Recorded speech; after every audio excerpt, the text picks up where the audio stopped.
چالش دوم روز باقلوا از ما بین تمام این باقلواهای زیبا که میبینین باقلوای قنچه گله که توی ترکیه بهش میگم میدی. بریم با هم درست کنیم. نشاسته ذرت، شکر و وانیل همه رو با هم رو حرارت مخلوط میکنیم. شیر هم میزنیم ببینیم تا به این غلظت کرم در بیاد. خمیر رو دور بردنه میپیچیم. حالا جمعش میکنیم.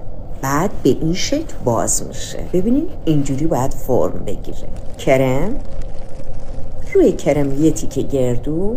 حالا از این کنار جمع میکنیم و به این شکل فرم میدیم.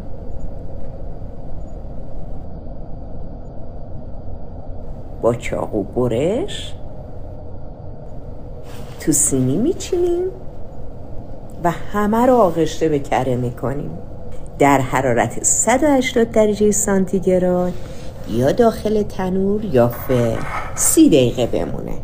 آب رو حرارت میذاریم، شکر، هل، کمی هم آب لیمو ترش. وقتی شکر کاملا حل شد شربت و داغ روی باقلوا میریزیم. به به ببینیم چی شد. نوش جون همگیتون.